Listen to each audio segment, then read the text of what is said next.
Physically this week, Dan Really Likes Wine is back at the Cape Grace, and very happily so, the relaxed luxury of Leon Meyer's Hospitality Temple. But spiritually, we're a little further down the road in Constantia, because my guests this week are all from some of my favourite Constantia farms, including a man who took on one of the more challenging roles in South African wine. If you put this in football terms, he is the David Moyes to Sir Alex Ferguson, following on from a lengthy tenure of a much celebrated predecessor. But Danie, Helder, you've been doing this for a little while now, and the smile on your face suggests quite happily so. The post-Bulla tenure, I think Bulla was at Constantia for 86 years before being evicted and sent over to America. Very, very big shoes to fill, but I get the sense that you're pretty comfortable with where you are now. Maybe something worthwhile adding is that I've had 6 years working with Bulla at Constantia, so that helps a lot. One of the first things that our chairman of the board told me is it's not big shoes to fill, it's your own shoes that you have to fill. So that's something that I try and remember every day. Of course, it's not just the legacy of Bulla, but it's also the legacy of the property, because Constantia is so indelibly entwined with the history of South African wine. Is that something you're always conscious of, that you're the guardian of such an important South African property? Very much. Yeah, and I think that's probably one of the biggest reasons why I was desperate to get back there. Normal businesses, you plan 10, 20 years ahead, where this is a type of model where you think 100, 120, 300 years ahead about where you want to be. You returned home from a very successful stint out in Durbanville, and you made some lovely wine out at Natida, but there was always that homing pigeon element to you of getting back to Constantia. And it's not just a particular farm, but it's that Constantia community. It's not the biggest winemaking community, but it is a very close-knit one.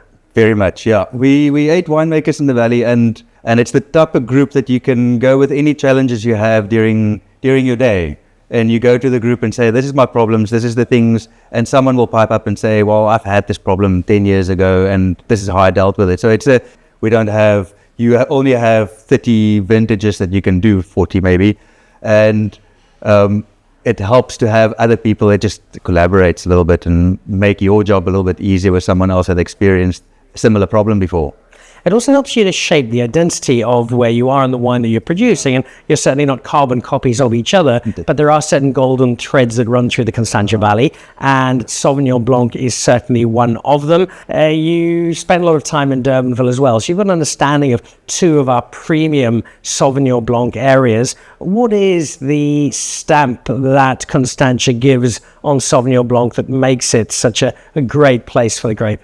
What makes Constantia Sauvignon Blanc for me unique, and maybe one step back, is that's where I fell in love with the cultivar, was in Constantia.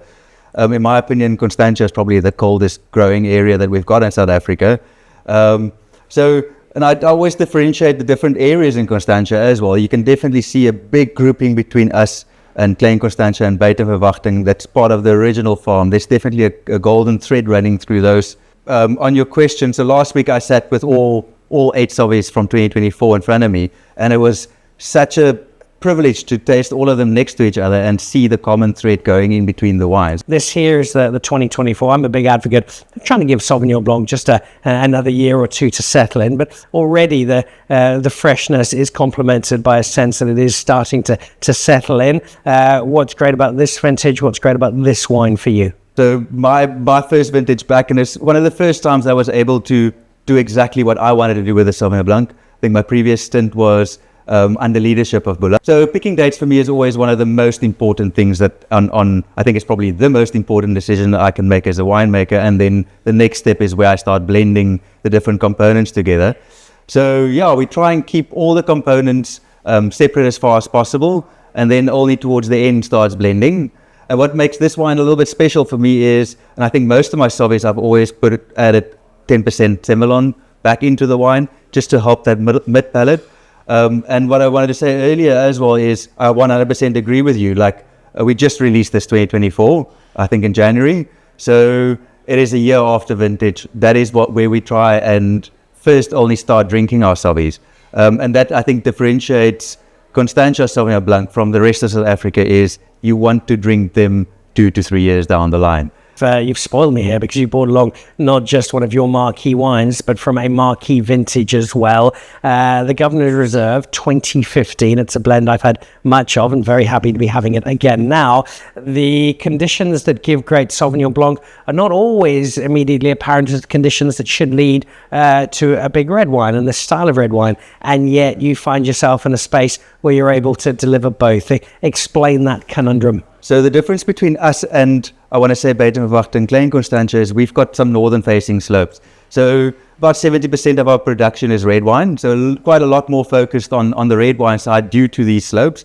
Governor's Reserve 2015 is, in my opinion, I only opened them after 10 years. And it's quite a privilege to make wines that is only going to get drunk 10 years down the line. So traditionally, the Governor's Reserve, we'd only release it 4 years after vintage at the earliest, and that I see as really the starting of the drinking window. Like I mentioned earlier, I normally drink them 10 years down the line. With a good steak, that wine is absolutely phenomenal. So the 2015 for me is a slightly odd vintage in the sense that there's a little bit more Cabernet Franc. This vintage was about 64% Cabernet Franc in the Governors, which is, for me, normally it's a little bit more on the Cabernet Sauvignon side, but traditionally said it is always a cab-driven wine blend. I think the Cabernet Franc comes through beautifully. It is one of my favourite grapes. Mention was made of a steak. I'm off to order one from the Heirloom restaurant when I'm back from doing that. It's Megan from Beau, Constantia, and Danie joining us back on the show again a little later. It's not often that the premise for part of an episode of Dan Really Likes Wine is a typo, but it's one I felt compelled to address with one of my favourite winemakers. He's actually on the show because I just love her wine. Megan, great to have you on. But you spelled one of your wines wrong, because this here... we went to print and now it's too late. No. And I mean, it'll just be so confusing if we change it now. And I know you give me a tough time about it, but there are more Aidens in this world and they're not all spelled with an E. So this little guy is named after the son of Pierre and Cecily. Of course, my son is Aidan, and the first time he saw a bottle of this, his daddy, they spelt it wrong. Oh, shame, buddy. Yeah, maybe we should do a little side print for the man at some point. I'll bring him round. He's 8 years old now, so he needs to start tasting wine. It's fair enough. overdue. Yeah. And he loves Constantia, as most people do, as you do, at this wonderful home of yours. And it hasn't been that many years that you've been there. It hasn't been that many years since we first had you on the show. And yeah, this roller coaster journey of Megan has been so cool to watch, because it hasn't been that bumpy, to be very honest. I had more the fact that I think you arrived and not that many people knew who you were, and you built up such a great name for yourself and your wine in what seems like quite a short space of time. Does it surprise you how much you've done since you arrived? I mean, I think it surprises me how much we're doing constantly. So I've been in the Valley since 2015. It's my 7th vintage at Beau, Constantia. It's my 11th in the Valley. So no, it's been really exciting. I definitely think we've had a little bit of a different personality coming out of the wines at Beau, especially since I've started there. But I also just think as a character, I've been a little bit different to my peers in the region, and perhaps that's what happened. But no, it's been cool. You have learned about Beau Constantia. You've also learned about Constantia as a whole, and what that offers you as a winemaker. And it is an act of give and take, because you do come with, these are my skills, these are my visions, this is what I would like to do. But you can do that up to the point that the terroir, that the climate allows you. Are you now at a space where you feel you've married those two? Everybody knows that Constantia is obviously the oldest wine-growing region in the Southern Hemisphere, but I think the only thing more ancient than our heritage is our soil and our landscape wealth. I mean, our mountains were literally born via the Cape of Storms in the Adamastor Ocean 550 million years ago. It's unreal to me that I get to work with fruit from such a site, that I get to spend my life preserving such fruit. And I guess I've always been more focused in the vineyard than I have been in the cellar. I think it's far more challenging, far more rewarding, far more exciting. I think obviously there are far more variables in the vineyard. It's really about growing the perfect fruit, trying to capture as much of that little pocket, that little steep slice of mountainside as we possibly can, and then sort of presenting it in a pickled form. I'm just a master pickler, really. Presenting you with I guess, a little time capsule if I do my job right, where you could savor it, sip it, travel back in time to that moment where we harvested the fruit, surrounded by all the conditions that ripened those grapes, including the human hands. I would say that at Beau Constantia, we're far more of a little farm than a wine estate. That you are a farmer at heart was evident by the mud that you traipsed through the Cape Grace to the horror of the entire team. I saw not one but 3 members of staff faint as you arrived, but it added great authenticity to you, and you were bringing me wine, so I am not upset at all. What have you put in my glass? What is this pier? So the pier is a blend of 5 vineyard blocks that daringly grow and hold onto this near vertiginous mountainside between about 280 and 362 meters above sea level. The vines get absolutely battered and bonsaied by the Cape winds, and there's this thing that happens when the wind blows at more than 5 meters a second. But essentially, the vine closes its stomata to stop the evapotranspiration from happening that fast, and essentially the plant stops metabolizing its acidity. So if I wanted to pick this pier, which is a blend of 4 Sauvignon Blanc and 1 Semillon Blancs, at a decent alcohol, it would mean that I would be picking it at an acid of about 12 grams per liter. So this brings you the first skin-fermented Constantia wine, the first skin-fermented Constantia Sauvignon Blanc. I was in a little bit of trouble when I first started at Beau, and I had the audacity to do it, but I definitely think that it brings you closer to the site. So the Semillon portion is what we get in that year. We try and farm it to perfection. Since, to try and increase on the Semillon portion, we've been interplanting Semillon in between the Sauvignon Blanc. And when it gets to the cellar, it all goes into a nice little fermentation on the skins that breaks down the acid, gives you nice tannin acid synergy. When you smell this wine, I mean, you definitely get all of the buchu that grows in the vineyard. On a hot summer's day, you see those essential oils drift across. You taste the salt that gets deposited on your skin in that vineyard, as well as on the skins of the grapes, that then almost steep like a little tea bag into the fermentation. And make it into your glass. So I think this wine is definitely the wine that best expresses our high altitude, our steep slopes, being surrounded or flanked by the ocean on 3 sides.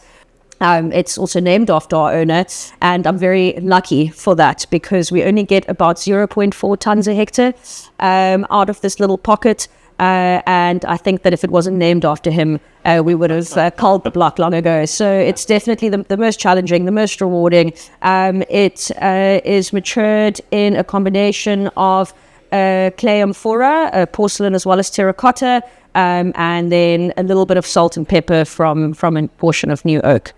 It is that good that I will almost forgive you the typo on the Aiden.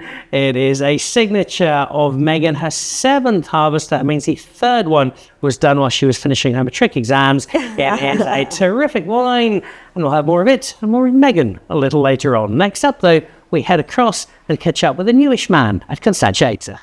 I certainly won't be the only person in South Africa with very fond memories of the restaurants at Constantia Uitsig, in particular that gloriously simple tagliato, that cheese souffle that kicked off many meals. However, I am one of the few who also, amongst their Uitsig memories, is being felled by a bouncer while not wearing a helmet and ending up spending the night in intensive care. I'll stick to the restaurant memories if I can, because Estian, they're often accompanied by wine memories, and I do have plenty of good ones there. That's good. Yeah. And you're bringing me some more from what is a newish home. Yeah. Well, coming into your 2nd year now? 2nd vintage there, and then going on 3 years at the farm. So, exciting times. It's a very well-known property. It's been through some interesting changes over the last decade or so. Yeah. What was the appeal when the opportunity came up to make Constantia Uitsig your new home? It's a very special little pocket in the valley. Our grapes is working very nicely, and it's a newly built state-of-the-art cellar. So, I have a lot of toys to produce, hopefully, some great wines. which there is a long history of, and in Constantia, particularly on white wine, and we're going to find that out in just a moment. But as we've discovered some of the other guests, also plenty of red. Was there a sense when you started that you had quite an open palette to explore? Actually, the farm has all the varieties what I love. So I was, of course, everything that's there is in my alley. So yeah, to produce actually white, red, a natural sweet, and Capricic to cover the whole spectrum for me, that was, let's go. You've got a great network of winemakers in Constantia.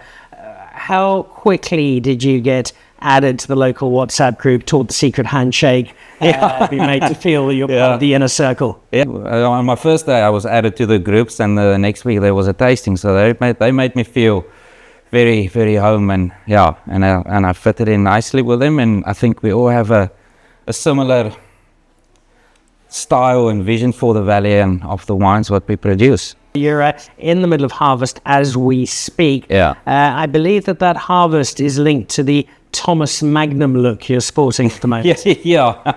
Every year, not every year, but I think the last 2-3 years, every vintage I grew my moustache for harvest. So it will go again, but does it come off the moment the last grapes are in? Depends. I like it at the moment, so maybe it stays a little bit longer compared to the other years. Yeah.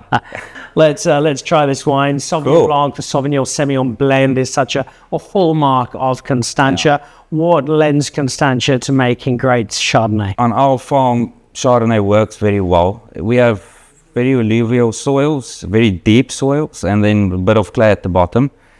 So the vineyards fight to get, that nutrients and build up a strong core, basically, to produce fruit, which is quite intense small bunches. What I love, small bunches, very intense fruits. And I do 2 pickings of that block. So quite an early pick for freshness, acidity. And then this riper pick is a bit more for mouthfeel, a bit of alcohol, and then a bit of that nice yellow fruit component. With our Chardonnay, I like Chardonnay, like you said, it can be very oaky, a lot of new oak.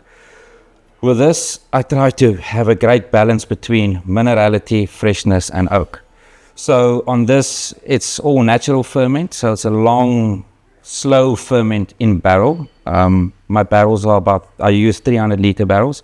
It's only 24% new oak on it, and then the new oak component went through mallow. So it's not an overpowerness of mallow and oak. I think with 24 vintage, which has just been released, what I had in my vision for this wine, I got it.